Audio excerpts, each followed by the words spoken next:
Hi guys, कैसे हो आप लोग। उम्मीद करता हूँ कि आप लोग ठीक होंगे। आज हम लोग सिंथेसिस में कॉम्प्लेक्स सेंटेंस में एडवर्ब क्लॉज पार्ट 1 मेरा जा रहा है।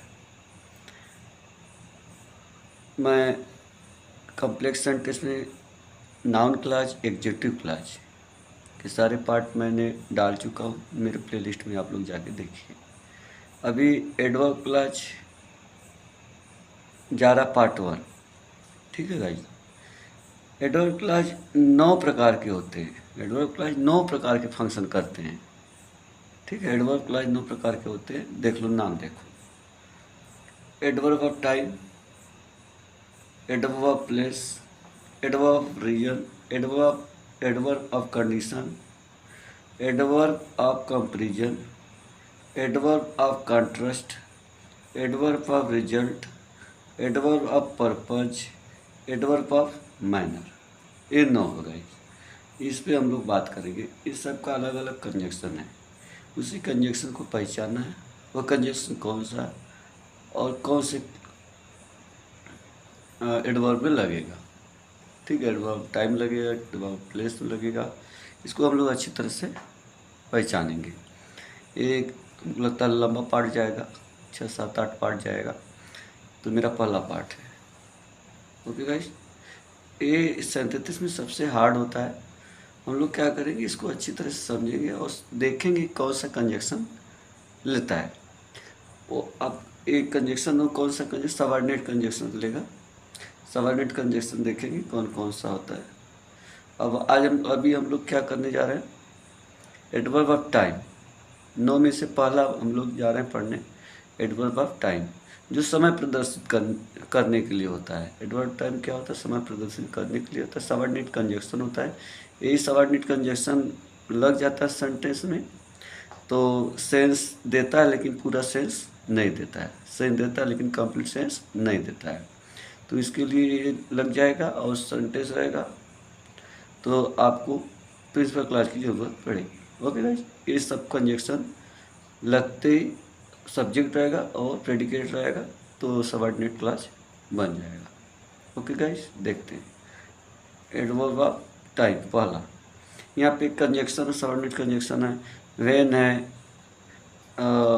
व्हेनेवर है, व्हाइल है, टिल है, अनटिल है, बिफोर है, आफ्टर है, एज लॉन्ग एज है, एज सुन एज सिंस। ठीक है गाइस, ज़्यादा बिफोर आफ्टर ये सब पूछता है सिंथेसिस में टिल उल पे, और ज़्यादा नहीं पूछता है। आप लोग देखते हैं। वैसे भी मैं सारे बोर्ड के सेट को भी एक्सरसाइज के रूप में करवाऊंगा आप लोगों को। और पहला सेंटेंस देख लेते हैं क्या कह रहा है, जो कि बिफोर आफ्टर पे।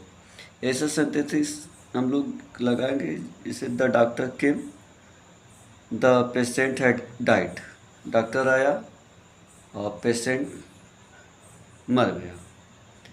तो हम लोग इसको क्या करेंगे, देखेंगे ढंग से। अब बिफोर लगाएंगे तो भी सेंस वही रहेगा, आफ्टर लगाएंगे तो भी सेंस वही रहेगा। और देखते हैं कैसे। इसमें आप लोगों को पहले ना कुछ नियम है, यहाँ पे हम लोगों को देखना पड़ेगा, जो कि मैं नियम यहाँ पे बाकायदे लिख दिया हूँ। आप लोगों को मैं एक बार पढ़ करके सुना देता हूँ। ये नियम जो है ना वेरी वेरी इंपॉर्टेंट है, आप लोगों को ध्यान दीजिएगा। यहाँ पे बोला गया है जो काम पहले समाप्त होता है पास्ट परफेक्ट में होता है, और जो काम बाद में समाप्त होता है पास्ट इंडेफिनिट में होता है, यानी पास्ट इंडेफिनिट में करते हैं। हिंदी वाक्य अब यहाँ पे दो नियम ये हो गया।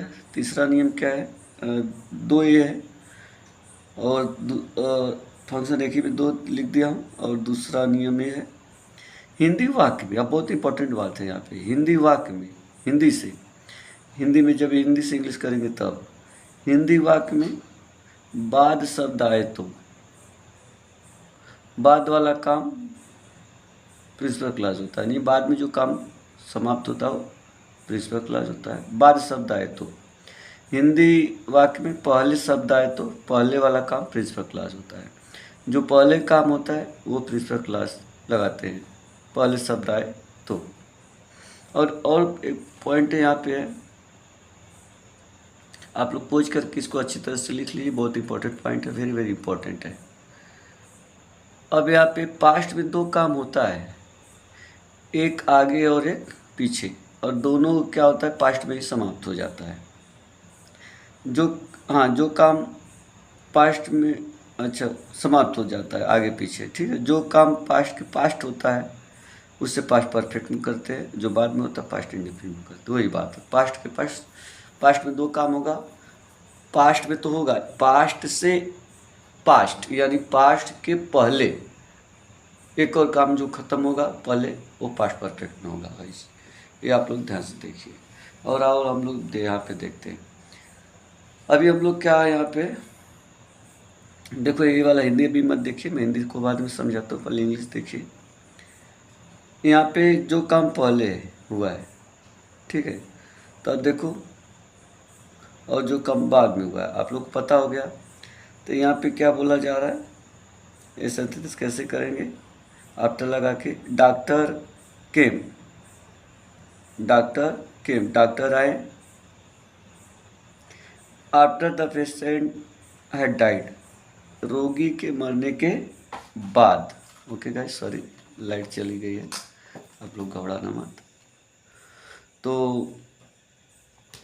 रोगी के मरने के बाद, अब यहाँ पे आप लोग ध्यान से देखिए, डॉक्टर आए रोगी के मरने के बाद, आप लोग हिंदी में बोलेंगे रोगी के मरने के बाद डॉक्टर आए। अब देखो, रोगी के जो काम पहले हुआ है पास्ट परफेक्ट में हुआ है ना, रोगी पहले मरा इसलिए पास्ट परफेक्ट में, तो जब यहाँ पे आफ्टर लगा के करो तो यहाँ पे क्लियर हो गया ना, ये काम पास्ट परफेक्ट में जो काम होता है, ठीक है, जो काम पहले होता है पास्ट परफेक्ट में। तो काम क्या है यहाँ पहले दिखाया कि डॉक्टर आए रोगी के मरने के बाद, यानी रोगी के मरने के बाद डॉक्टर आए, ये क्लियर हो गया। और बिफोर लगा के करते हैं, देखो यहाँ पे प्रिंसिपल क्लॉज है, यहाँ पे सबऑर्डिनेट क्लॉज है। ओके गाइज, और सबऑर्डिनेट क्लॉज यहाँ पे एडवर्ब क्लॉज है, सबऑर्डिनेट क्लॉज भी बोल सकते हैं।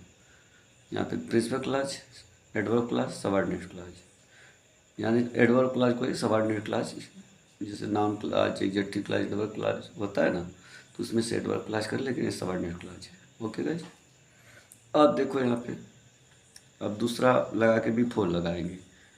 अब क्या बोला, लेकिन यहाँ पे जो है ना, पेशेंट को पहले ही यहाँ पे मरा हुआ दिखाना पड़ेगा। पास्ट में डॉक्टर आया लेकिन उसके पहले रोगी मर गया, ऐसा। The patient had died, the patient had died before the doctor came, doctor के आने से पहले, डॉक्टर के आने से पहले रोगी मर गया। तो यहाँ पे भी वही है, पेशेंट पहले एक्सपायर हो जा रहा है, ठीक है। यहाँ पे प्रिंसिपल क्लॉज और एडवर्ब क्लॉज। अब यहाँ पे कुछ पॉइंट हम लोग यहाँ पे देखेंगे, क्या है कि यहाँ पे हिंदी में आते हैं, मैं क्या लिखा था उसको देखो। रोगी के मर जाने के बाद डॉक्टर आया। अब मैं बोला तो बाद में जो काम होता है वो प्रिंसिपल क्लॉज होता है। बाद में क्या हुआ, बाद में जो हिंदी वाक्य में, मैं लिखा हिंदी वाक्य में जो काम बाद में होता है, फिर से सुनिएगा, हिंदी वाक्य में बाद शब्द है, बाद में जो काम खत्म होता है, ठीक है, वो प्रिंसिपल क्लॉज में लिखा जाता है। तो अब यहाँ पे देखो, बाद शब्द, बाद को उसमें ए है, तो जो बाद में काम खत्म होता है वो प्रिंसिपल क्लॉज होता है। रोगी तो पहले मिल गए, बाद में काम डॉक्टर आए, तो इसलिए यहाँ पे प्रिंसिपल क्लॉज लगा दिए। डॉक्टर के यानी बाद में काम, जो बाद में काम हुआ है, रोगी तो पहले हो गया, बाद में हो, तो इसको प्रिंसिपल क्लॉज बना दिए। तब डॉक्टर के, ठीक है, after the patient had died. अब दूसरा वाला देखो, अब मैं यहाँ पे लिखा हूँ डॉक्टर के आने से पहले रोगी मर चुका था, यानी पहले, मैं हिंदी में लिखा हूँ, नियम पे आप लोग देखिएगा, हिंदी वाक्य में पहले शब्द आए जो काम पहले समाप्त होगा वो प्रिंसिपल क्लॉज होगा। तो यहाँ पे बिफोर लिखना पड़ेगा। बिफोर पहले काम कौन सा काम खत्म हुआ है? The patient had died, patient पहले मर गया। ठीक है, यहाँ पे दिखाना पड़ेगा पहले जो काम होगा, पेशेंट हैड डाइड, वो प्रिंसिपल क्लॉज बन गया। पहले शब्द आएगा हिंदी वाक्य में तो पहले जो काम खत्म होगा वो प्रिंसिपल क्लॉज, ये प्रिंसिपल क्लॉज हो गया जी। The patient had died before the doctor came, यानी डॉक्टर के आने से डॉक्टर के आने के पहले, डॉक्टर के आने के पहले रोगी मर चुका था। यानी इसमें भी सेंटेंस वही कि रोगी पहले मरा, इसमें भी दिखा रहा है कहीं ना कहीं रोगी पहले मरा। तो इस पर ध्यान दे, बाद में रोगी को बाद में मत मारा मुआना, यानी पहले मर गया है, इसलिए सेंटेंस यहाँ पे करेक्ट हो जाएगा। और एक्सरसाइज के साथ हम लोग मिलेंगे फिर से गाइस, तब तक ले अगले वीडियो में मिलते हैं, बाय।